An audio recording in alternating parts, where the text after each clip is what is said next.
साथियों का स्वागत और अभिनंदन करता हूँ। और आज जितना नीरस बजट मैं समझता हूँ आज तक के इतिहास में कभी नहीं आया होगा। जिस प्रकार की स्थिति बनी कि पहले 10 मिनट तक तो जो अभिभाषण के अंदर जो बातें बोली गई थी वो ये लोग बोलते रहे और लगभग 20% घोषणाएं ऐसी की हैं जिनके बारे में बजट का कोई प्रावधान ही नहीं कि ये लागू किया जाएगा, ये लागू किया जाएगा, कैसे लागू करोगे, क्या आप उसके लिए बजट आपने रखा है, इस बारे में कोई जिक्र ही नहीं किया। और 20-25% ऐसी घोषणाएं हैं जो रूटीन में चल रही है, चाहे वो सोशल सिक्योरिटी की हो, चाहे वो पानी की हो। और पानी की घोषणा की तो आपने देखा 14 लाख कनेक्शन हमने दे दिए, 45 लाख कनेक्शन की तो खुद की घोषणा है 2 बजट के अंदर। और उनमें जो 14 लाख हुए उनमें 10 लाख का जो वर्क ऑर्डर हमारे समय का है। तो आप सिर्फ और सिर्फ यहाँ गुमराह करने का काम इन्होंने किया। और ये बजट जो है बहुत ही संकीर्ण, संवेदनहीन व सतही बजट है, ये मैं कहना चाहूंगा।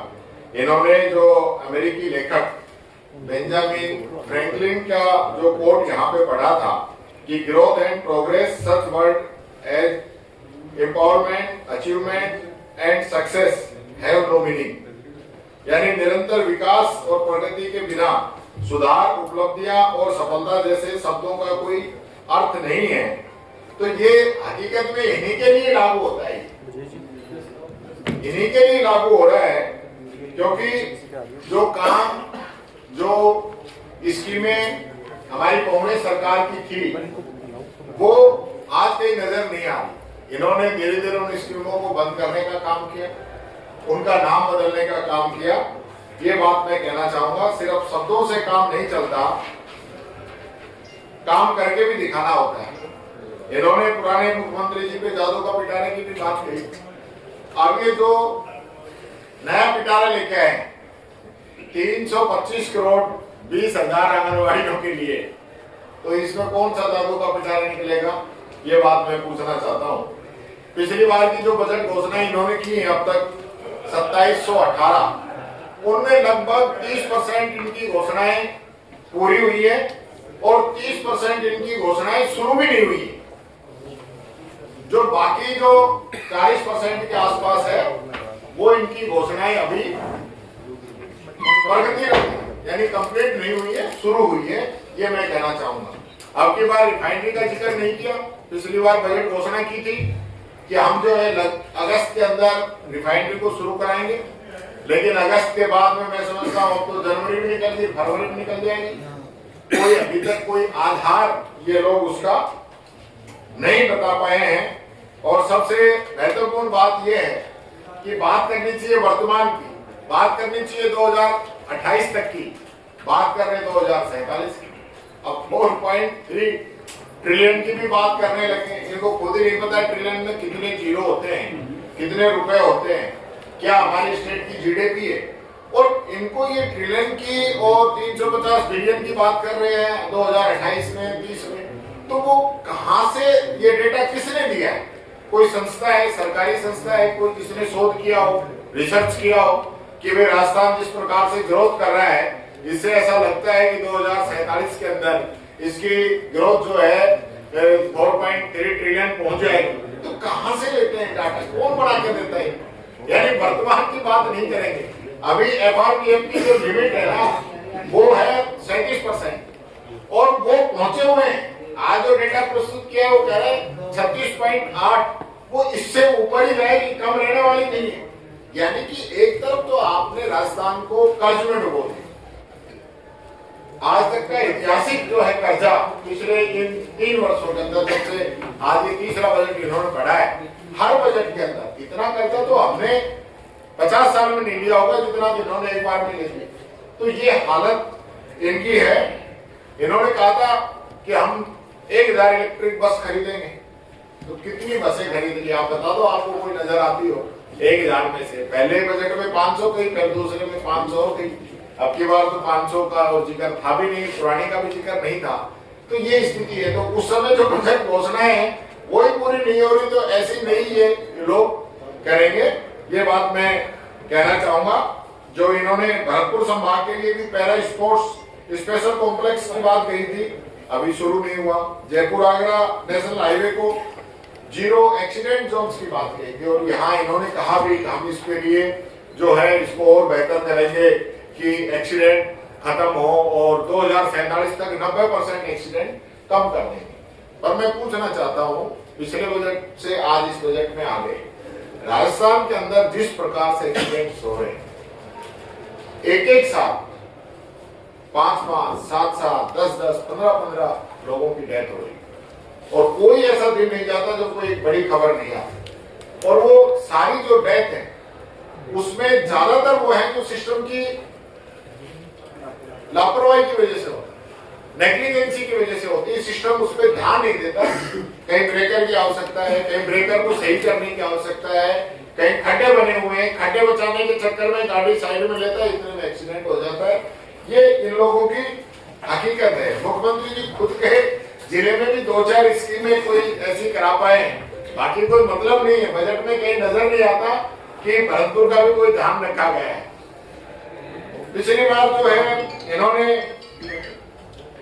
आरपीएससी की बात कर रहे थे,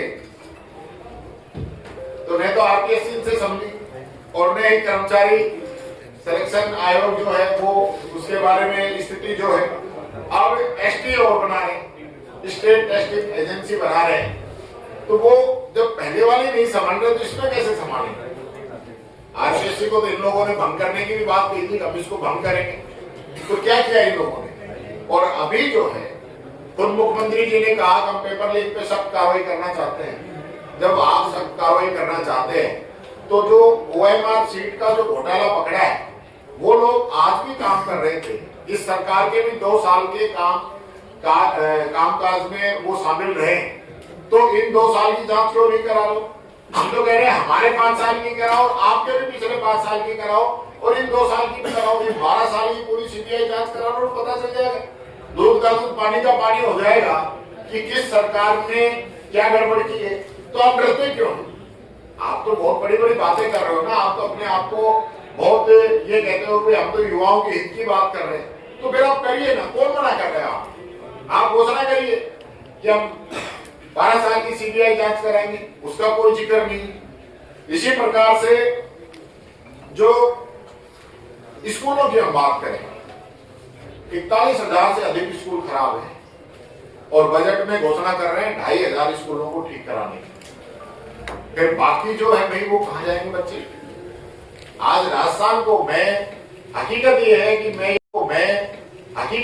कि मैं ये सोच के आया था सुबह कि आज तो ये स्कूलों के लिए जरूर कुछ ना कुछ घोषणा करेंगे। ऐसा कोई प्रदेश नहीं है जहां एक लगातार हादसों पे हादसे होते हुए 9 बच्चों की मौत हो गई हो लगातार, और अभी भी पिछले सप्ताह तक इनकी स्कूलों में बिल्डिंग गिर रही है। पिछले सप्ताह तक भी कोई ऐसा दिन नहीं जाता जब कहीं कोई सरकारी स्कूल की बिल्डिंग नहीं गिरती है। तो आपने उनके लिए क्या किया इस बजट के अंदर? 550 करोड़ रुपए। तो 550 करोड़ में राजस्थान के स्कूल ठीक हो जाएंगे?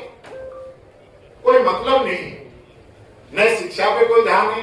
चिकित्सा की हालत ये है कि जो हमने चिरंजीवी बीमा योजना शुरू की, ऐतिहासिक काम, आज उस योजना का भुगतान रोक रोक के लगभग जो है हॉस्पिटल इससे निकल गए हैं।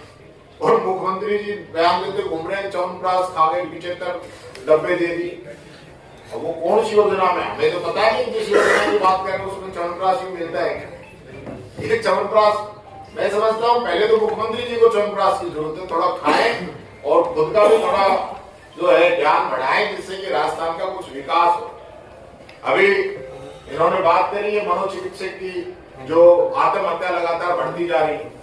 यानी पहले तो सरकार को अपना खुद का मेंटल हेल्थ चेकअप करानी चाहिए कि सरकार किस स्थिति में है, सरकार के अंदर जो मंत्री हैं उनकी क्या स्थिति है, वो निर्णय किस स्थिति के अंदर ले रहे हैं। आज इस सरकार के निर्णयों की वजह से लोग सुसाइड कर रहे हैं। सरकारी कर्मचारी जो सुसाइड कर रहे हैं या आम जो पब्लिक सुसाइड कर रही है, उनको पब्लिक को मेंटल हेल्थ की जरूरत नहीं है। इस सरकार को मेंटल हेल्थ की जरूरत है कि इनकी मेंटल हेल्थ ठीक होगी तो जनता के हित के निर्णय होंगे और जनता को आत्महत्या नहीं करनी पड़ेगी। ये लोग खुद ही जो ऐसे निर्णय करते हैं। एसआईआर का आपने देखा होगा, इतना टाइम बाउंड प्रोग्राम कर दिया, कितने लोगों ने सुसाइड कर लिया। अभी अलवर के अंदर एक टीचर ने 3 दिन पहले सुसाइड कर लिया।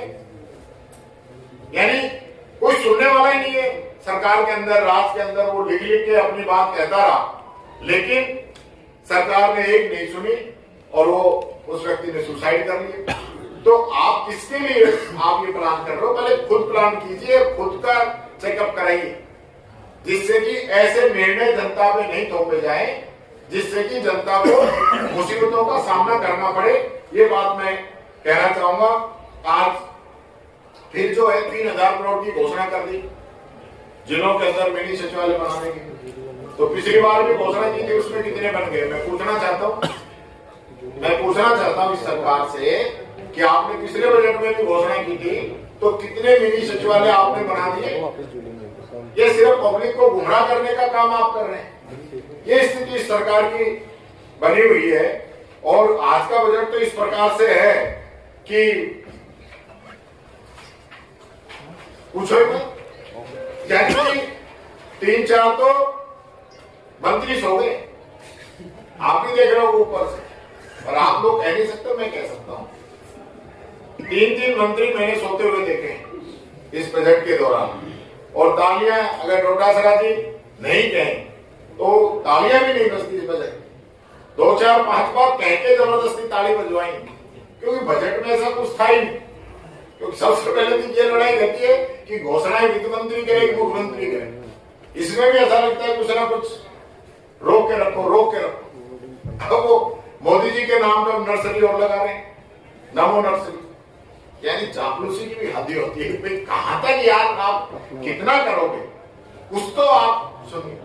और कह रहे पिछले बजट में हमने पिछले साल 19 करोड़ पेड़ हमने लगा दिए और 10 करोड़ अब की बार लगाए। मैं तो चाहता हूं 19 करोड़ आपने जो लगाए वो बचे। आप पहले तो उनका वेरिफिकेशन कराओ थर्ड पार्टी से। आप बताओ पब्लिक को कि ये 19 करोड़ पेड़ आपने राजस्थान में कहां लगाए, ताकि लोगों को पता चले और वहां लोकल लोगों को इसको संभालने की जिम्मेदारी दो। इस सरकारी पैसे का जितना दुरुपयोग आप कर रहे हो ना, जितना भ्रष्टाचार, जितनी घपलेबाजी चल रही है ना, इतनी कहीं नहीं है। कहने को कृषि बजट अलग से था, आप बता दीजिए कृषि बजट में क्या मिला? किसान को 12,000 किसान सम्मान निधि देने का वादा किया था, कोई चर्चा ही नहीं। ग्रीन बजट, पिछली बार ग्रीन फील्ड एक्सप्रेस हाईवे की बात करी थी, कोई चर्चा ही नहीं। और इसी प्रकार से हमारे समय में हमने मिनिमम गारंटी एक्ट बनाया था इनकम का, कि लोगों को पेंशन जो है हर साल 15% बढ़ेगी, कोई चर्चा ही नहीं। उसको 7 तारीख से पहले मिलेगी, कोई चर्चा ही नहीं। तो ये जो इस प्रकार का पूरा जो सिनेरियो है वो आप सब लोगों के सामने है। ये मैं कह रहा था आपको, सुबह ही मैंने बताया था, कुछ नहीं आएगा बजट के अंदर। सिर्फ और सिर्फ ये लोग दिखावा करेंगे और वाहवाही लूटने का प्रयास करेंगे कि जनता जो है ये देखे कि हमने बहुत अच्छा काम कर दिया। जबकि हकीकत इनके पुराने जो है 3 बजट, एक अंतरिम बजट था, 2 बजट पूरे इन लोगों ने पेश किए हैं, वो इनकी हकीकत बता रहे हैं। ये बात मैं कहना चाहता हूँ। अब मैं आगे करूंगा आदरणीय